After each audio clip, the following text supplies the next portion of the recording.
Olá, tudo bem com você? Que bom estarmos juntos para darmos início ao nosso estudo do livro O Céu e o Inferno. Mais uma obra de Allan Kardec. Eu sou o professor Wagner Klein. Sou professor de Física, terapeuta holístico e você está no canal Sob Nova Visão.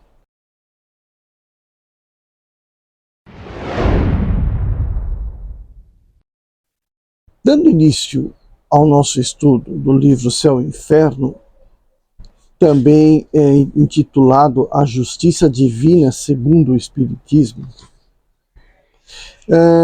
ele é dividido em duas partes. A primeira parte é a doutrina e a segunda parte são os exemplos, tá? Exemplos também são divididos em várias partes, em 8 partes. E aí, então a gente vai esmiuçar aos poucos, né, essa leitura, darmos a nossa interpretação e que seja um bom aprendizado para todos nós. Hoje o item de abertura é O Futuro e o Nada. Capítulo 1, O Futuro e o Nada. Nós vivemos, pensamos, agimos, eis o que é positivo. Nós morremos e isso não é menos certo. Deixando a Terra, para onde vamos? Em que nos tornaremos? Seremos melhores ou piores? Seremos ou não seremos? Ser ou não ser? Tal é a alternativa. É para sempre ou para nunca? É tudo ou é nada? Ou viveremos eternamente ou tudo se acabará sem retorno? Vale bem a pena pensar nisso. Todo homem experimenta a necessidade de viver, de gozar, de amar, de ser feliz. Dizei àquele que sabe que vai morrer, que ele viverá ainda, que sua honra será retardada. Dizei-lhe, sobretudo, que será mais feliz do que nunca fora, e seu coração vai palpitar de alegria. Mas de que serviriam essas aspirações de felicidade se um sopro pode fazê-las desvanecerem-se? Há alguma coisa mais desesperadora do que esse pensamento da destruição absoluta? Afeições santas, inteligência, progresso, saber laboriosamente adquirido, tudo aniquilado, tudo perdido. Qual a necessidade do esforço para se tornar melhor? Da repressão para conter suas paixões, fatigar-se para adornar seu espírito. Se disso não se deve recolher nenhum futuro. Aliás, se disso não se deve recolher nenhum fruto. Sobretudo, com esse pensamento de que amanhã, talvez, isso não nos servirá para nada. Se assim fosse, a sorte do homem seria 100 vezes pior do que a do animal, porque o animal vive inteiramente no presente, na satisfação dos seus apetites materiais, sem aspiração quanto ao futuro. Uma secreta intuição nos diz que isso não é possível. 2. Pela crença em o nada, o homem concentra fortemente todos os seus pensamentos sobre a vida presente. Não poderia, com efeito, logicamente, preocupar-se com o futuro de que ele não espera. Essa preocupação exclusiva do presente conduz naturalmente a pensar em si antes de tudo. É, pois, o mais poderoso estímulo ao egoísmo. E o incrédulo é coerente consigo mesmo quando chega a esta conclusão. Gozemos enquanto aqui estamos, gozemos o mais possível, porque depois de nós tudo estará terminado. Gozemos depressa, porque não sabemos quanto isso durará. E há esta outra, também muito grave para a sociedade. Gozamos apesar de tudo, cada um por si. A felicidade neste mundo é do mais esperto. Seu respeito humano retém alguns que freio podem ter aqueles que nada temem. Eles dizem que a lei humana não alcança senão os inábeis e por isso aplicam seu gênio nos meios de a contornarem. Se é uma doutrina malsã e antissocial, seguramente é a do niilismo, porque rompe os verdadeiros laços da solidariedade e da fraternidade, fundamentos das relações sociais. Terceiro, suponhamos que, por uma circunstância qualquer, todo um povo adquirisse a certeza de que em 8 dias, em 1 mês, em 1 ano sequer, ele será aniquilado, e nenhum indivíduo sobreviverá, que não restará marca nenhuma de si mesmo depois da sua morte. O que fará durante este tempo?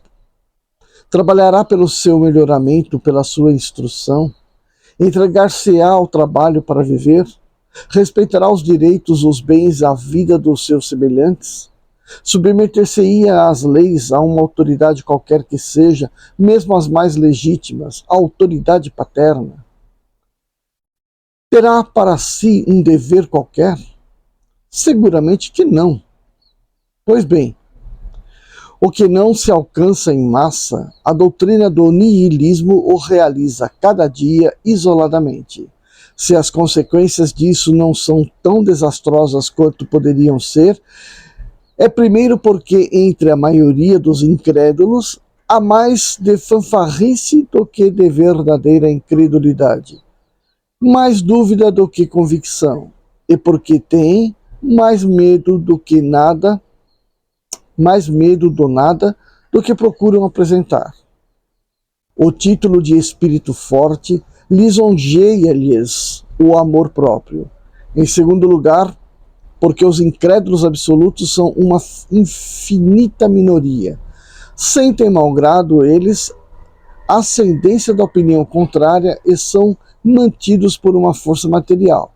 Mas, se a incredulidade absoluta se tornar um dia a opinião da maioria, a sociedade estará em dissolução. É ao que tende a propagação da doutrina do niilismo.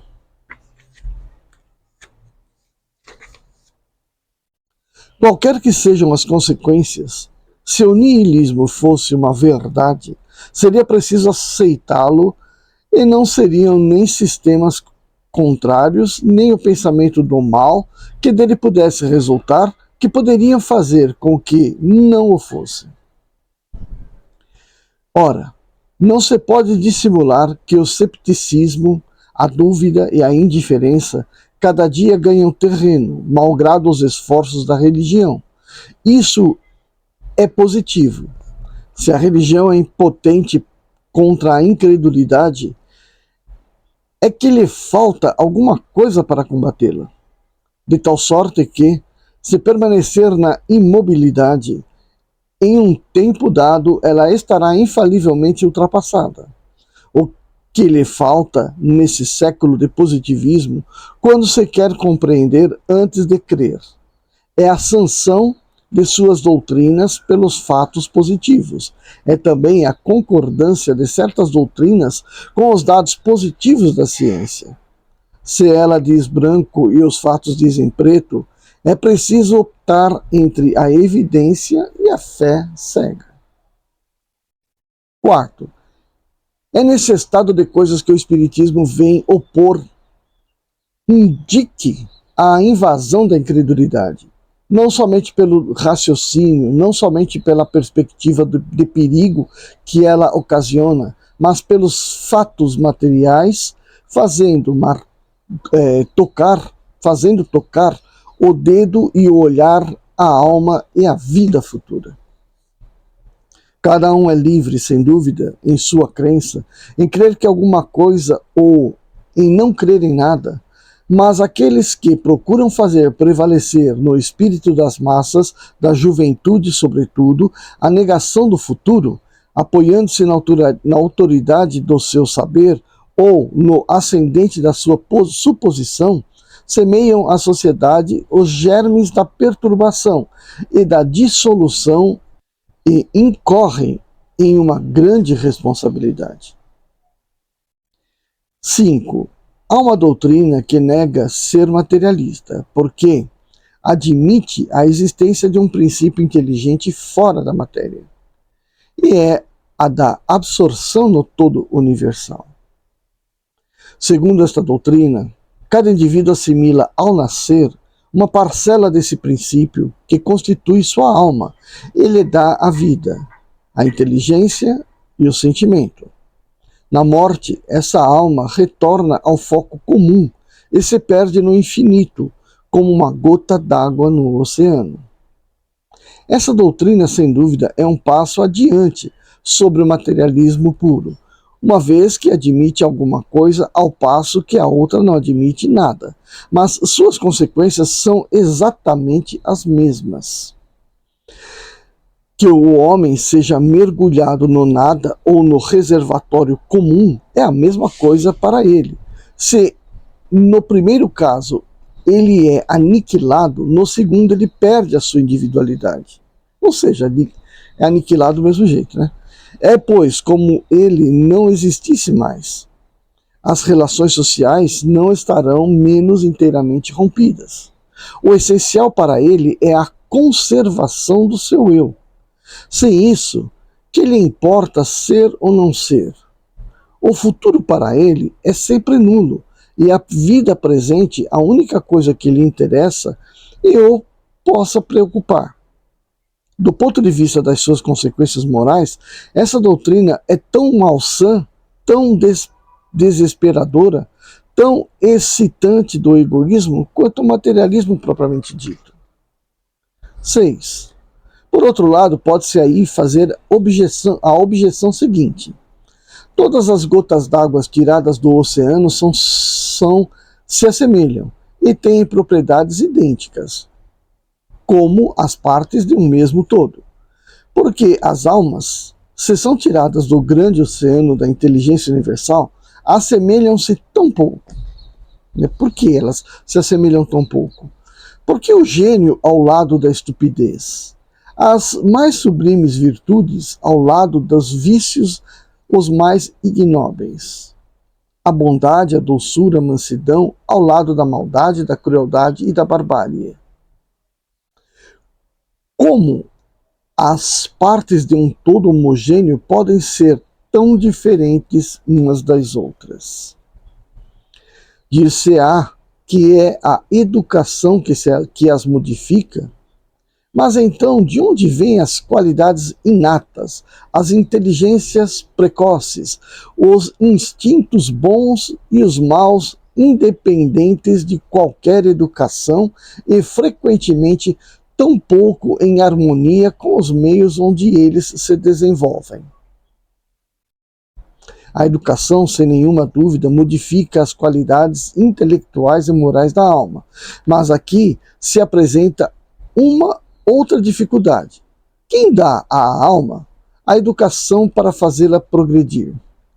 Outras almas, que pela sua origem comum, não devem ser mais avançadas. Por outro lado, a alma, reentrando no todo universal, de onde havia saído, depois de ter progredido durante a vida, aí leva a um elemento mais perfeito, de onde se segue que tudo deve, com o tempo, encontrar-se profundamente modificado e melhorado. Como ocorre que daí saiam incessantemente alguns ignorantes e perversos, algumas almas, ignorantes e perversas.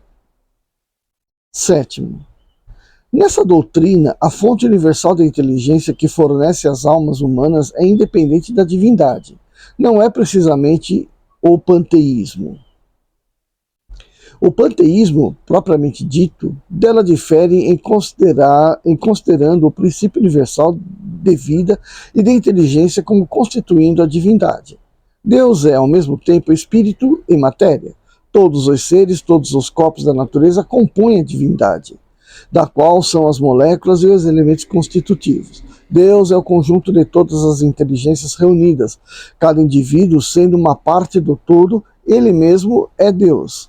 Nenhum ser superior e independente comanda o conjunto. O universo é uma imensa república sem chefe ou antes, onde cada um é chefe com poder absoluto. 8. A esse sistema podem opor-se numerosas objeções, cujas principais são estas. A divindade, não podendo ser concebida sem o infinito das perfeições, pergunta-se: como um todo perfeito pode ser formado de partes tão imperfeitas, tendo necessidade de progredir? Cada parte, estando sujeita à lei do progresso, disso resulta que Deus, Ele mesmo, deve progredir. E se Ele progride sem cessar, deve ter sido, na origem dos tempos, muito imperfeito. Como um ser imperfeito, formado de vontades e de ideias tão divergentes, pôde conceber as leis tão harmoniosas, tão admiráveis que o universo de sabedoria e de previdência que regem o universo? Se todas as almas são porções da divindade, todas concorrem para as leis da natureza, como ocorre que elas murmurem sem cessar contra essas leis, se são obra sua. Uma teoria não pode ser aceita como verdadeira, senão com a condição de satisfazer a razão e de dar conta de todos os fatos que ela abarca. Se um só fato vier dar-lhe um desmentido, é que ela não está na verdade absoluta. 9. Do ponto de vista moral, as consequências são também bastante ilógicas. É primeiro para as almas, como no sistema precedente, a absorção num todo e a perda da individualidade. Se se admite, segundo a opinião de alguns panteístas, que elas conservam sua individualidade, Deus não tem mais vontade única. É um composto de miríades de vontades divergentes. Além disso, sendo cada alma parte integrante da divindade, deixa de ser dominada por um poder superior.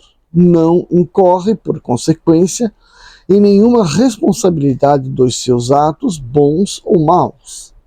Não tem nenhum interesse em fazer o bem e pode fazer o mal impunemente, uma vez que é senhora soberana. 10. Além de que esses sistemas não satisfazem nem a razão, nem a aspiração do homem, se tropeçam, como se vê, com dificuldades insuperáveis, porque são impotentes para resolverem todas as questões de fato que eles suscitam. O homem tem, pois, 3 alternativas: o nada, a absorção ou a individualidade da alma antes e depois da morte. É para essa última crença que nos conduz invencivelmente a lógica. É aquela também que foi o fundo de todas as religiões desde que o mundo existe. Se a lógica nos conduz à individualidade da alma, ela nos leva também a esta outra consequência, que a sorte de cada alma deve depender de suas qualidades pessoais, porque seria irracional admitir que a alma atrasada do selvagem e a do homem perverso estivessem ao mesmo nível que a do sábio e a do homem de bem. Segundo a justiça, as almas devem ter a responsabilidade dos seus atos, mas, para que sejam responsáveis, é preciso que estejam livres para escolher entre o bem e o mal. Sem o livre-arbítrio, há fatalidade, e com a fatalidade não poderia haver responsabilidade. 11. Todas as religiões têm igualmente admitido o princípio da sorte feliz ou infeliz, das almas depois da morte, ou, dito de outro modo, das penas e dos gozos futuros, que se resumem na doutrina do céu e do inferno, que se encontra em toda parte. Mas no que elas diferem essencialmente é sobre a natureza dessas penas e desses gozos, e, sobretudo, sobre as condições que possam merecer umas e outros. Daí os pontos de fé contraditórios, que deram nascimento aos diferentes cultos, e os deveres particulares impostos por estes, para honrar a Deus e por esse meio ganhar o céu e evitar o inferno.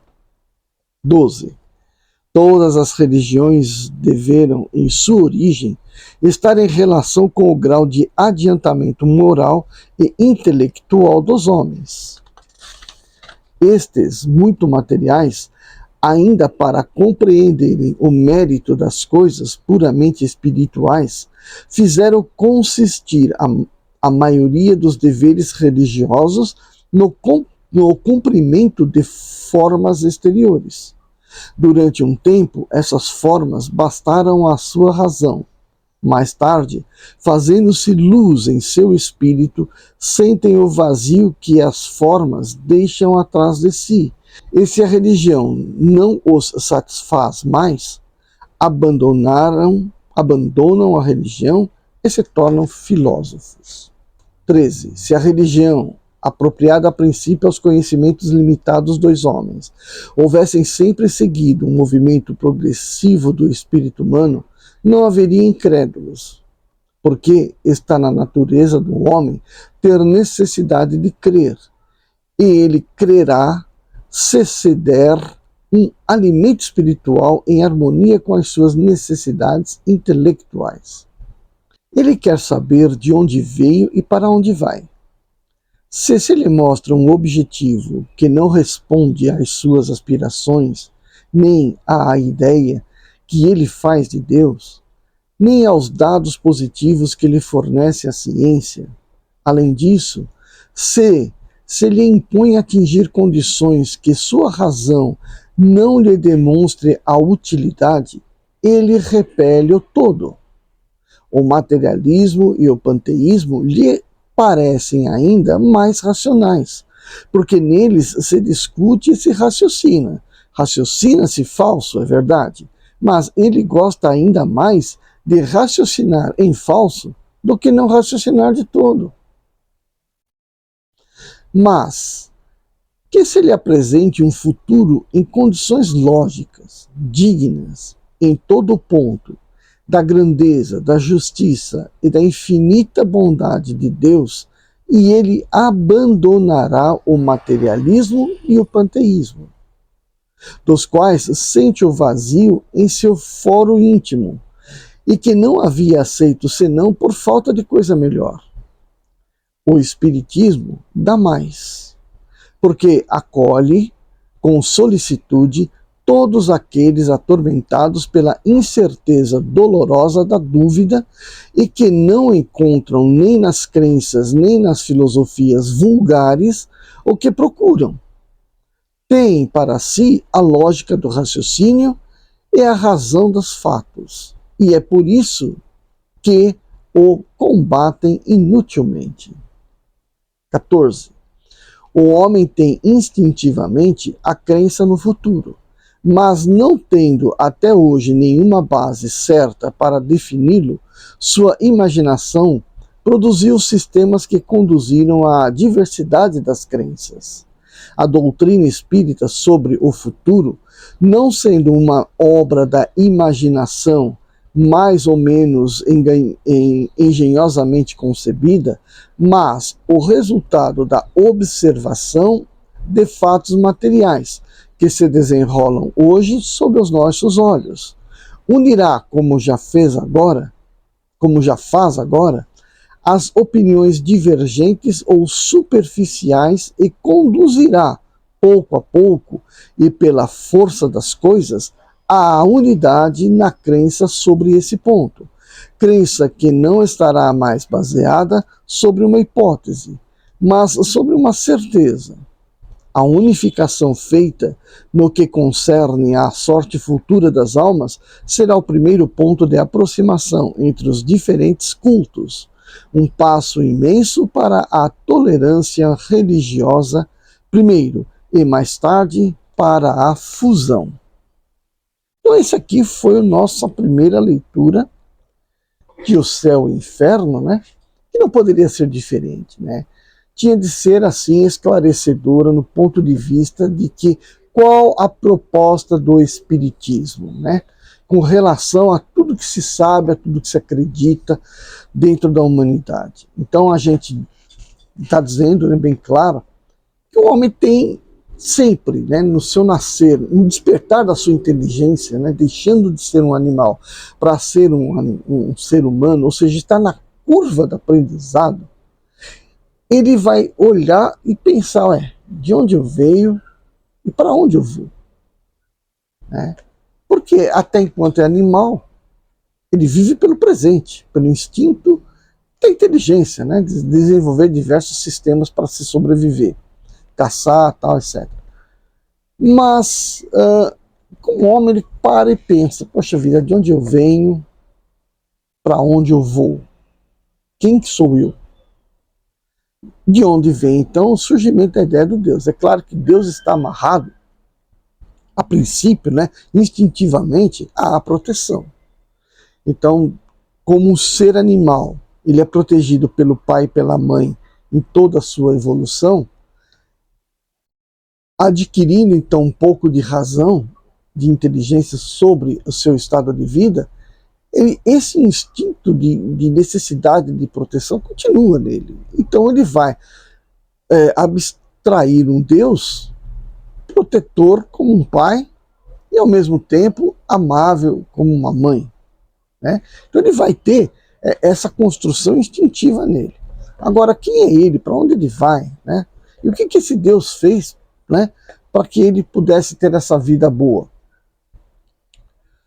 E aí veio tantas e tantas ideias sobre o Deus. Então, aquela primitiva de que um Deus está habitando uma região qualquer, que as almas, depois que vivemos aqui, iremos para lá, viver num paraíso eterno, faz, né, sentido. Porque as pessoas são diferentes, as pessoas têm propósitos diferentes, as pessoas agem diferentes, e porque todos eles recompensariam-se no céu. Aí vem a ideia de que o malvado vai para o inferno. Aquele que fez coisas ruins vai para o inferno, vai ficar purgando. Então, por que Deus fez a vida, né, o espírito, para dar a ele um final, ou bom ou ruim, de acordo com o que ele está fazendo aqui? Então, essa pergunta, essas respostas são muito infantis, né? Vai para o céu, vai para o inferno, acabou. Não. Aí acredita-se o quê? Na imortalidade da existência. Tá bom. Então, existe uma vida depois. A alma vai existir. Bem, acontece que também tinha a ideia de que o homem é um espírito. E aqui, quando ele está encarnado, quando ele morre, ele volta, seu espírito volta para o todo, né, um céu, sei lá, um todo. E aí a alma que gerou esse corpo, que fez todas as atividades, vai para aquele meio. Então, naquele meio de onde surgem as almas, todas são iguais, são idênticas.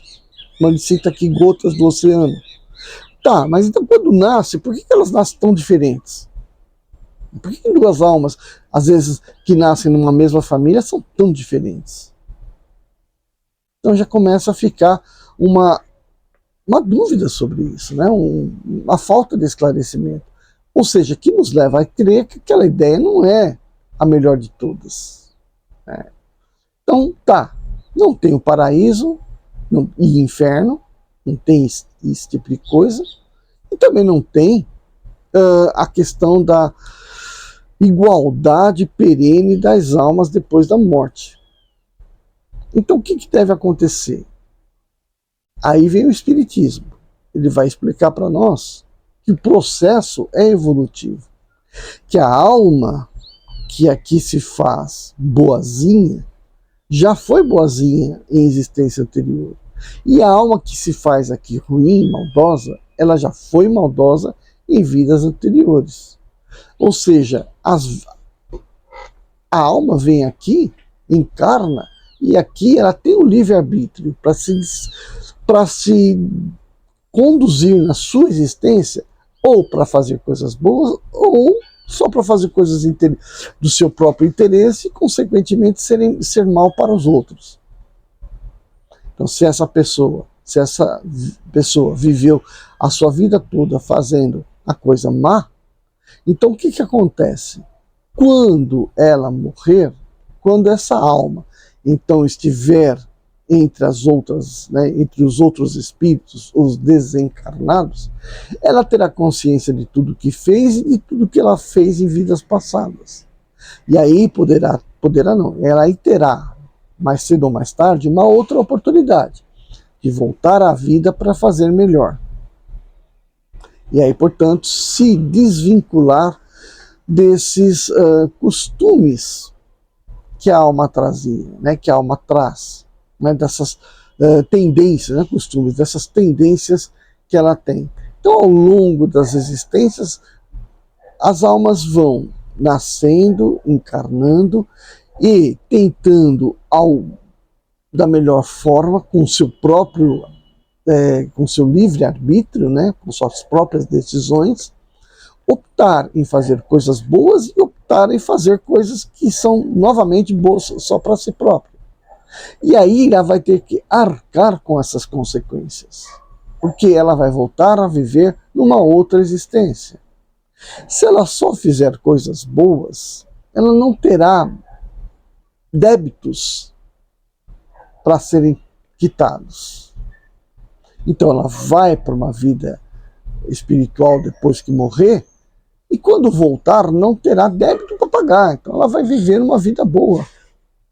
Vai viver uma vida boa não necessariamente. Ela vai viver uma vida em paz. E a cada vida que ela for tendo aqui na Terra, melhor e melhor ela vai dissolvendo essas tendências que o ego, né, mantém para nós, que o ego mantém como ser animal, como ser vivo.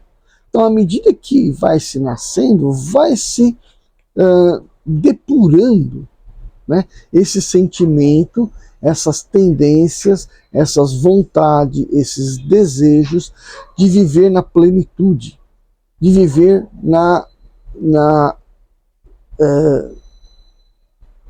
viver na plenitude dos seus sentidos. A ideia é que a cada encarnação o homem, a alma, né, a alma tenda a viver melhor pela comunidade, melhor pelos afazeres simples,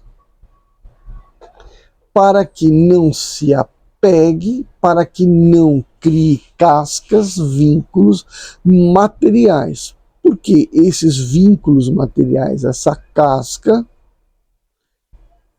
não permite que esse espírito vá cada vez mais próximo do Criador, mais para próxima da perfeição espiritual. E, consequentemente, ele deverá voltar novamente na vida. Ou seja, ele fica, mesmo que seja bonzinho, mas se ele for muito apegado à materialidade, ele voltará e voltará e voltará, porque o material lhe atrai. E o espírito fica preso na roda da reencarnação. O que tem que fazer é se libertar dos apegos. Quais são os apegos? Todos os apegos. Principalmente apegos pelas coisas que você possui. Né? Porque as coisas que você possui, você impregna seu eu naquela coisa.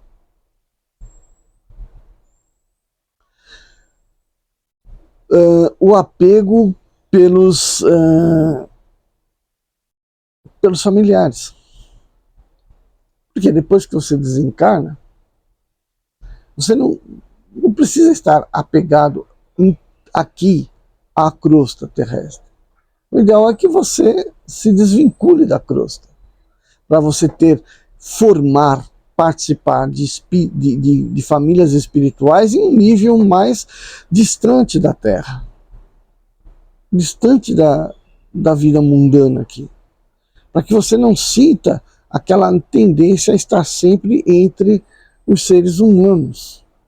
A tendência é a enxergar a vida espiritual. Ah, então esse é o céu? Esse é o céu? A vida totalmente espiritualizada? Então aí eu vou falar da minha fala, tá? O céu e o inferno são estados da nossa consciência. Então, enquanto nós estivermos praticando coisas erradas, presos ao nosso egoísmo, estamos no inferno. À medida que nos livramos disso, já estamos em sentido do céu. E quando o nosso ego não tiver mais a necessidade de se materializar, né, se o nosso eu não tiver mais a necessidade de se materializar, então já estaremos numa condição de espírito elevado.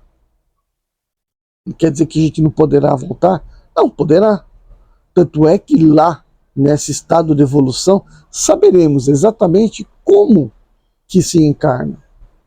Saberemos como que um perispírito se desenvolve para poder adentrar na matéria. E aí é claro que nessa condição teremos a consciência de querer ou não vir. E não virmos atraídos pelas nossas necessidades biológicas. Essa é a invertida, né? Essa é a chave que modula a encarnação. Dizer, ora, eu quero encarnar para esse fim. E não se encarnar porque o desejo pelas paixões físicas o atraem para cá.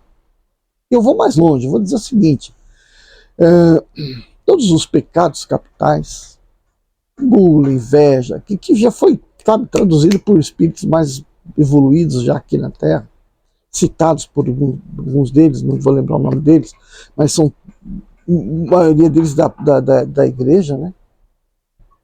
Eles fizeram lá exatamente todos quais são os principais elementos do ego que fazem com que o espírito fique preso à roda da reencarnação. Não é isso que eles citam os 7 pecados, né? A gula, a luxúria, a cobiça, né? A inveja, a raiva. Então essas coisas que acabam modulando o sentimento de forma que ele se impregna. Não, são esses pensamentos, esses sentimentos que modulam o perispírito e fazem com que o espírito tenha necessidade de voltar para a carne, voltar a encarnar. É desses sentimentos que a gente tem que se livrar. Tá certo? Bom, então essa aqui foi a nossa primeira leitura. Se você gostou, deixa seu like. Se você não gostou, se você não concorda com isso, deixa seu like também, por gentileza. Faça uma caridade para o canal. Se inscreva aqui no canal, se você não está inscrito. Nós apenas começamos a nossa leitura e muita coisa aí vem pela frente. Assista as outras playlists, forme seu conhecimento sobre o Espiritismo e aí tenha um livre-arbítrio, né, que te leve para o progresso. Tá bom? Vejo você no próximo vídeo. Tchau, tchau.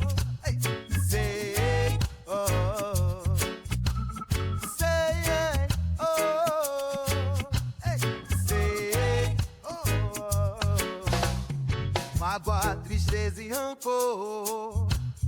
Quem gosta ou obsessor, se livra da coisa grudenta, vivendo com bom humor.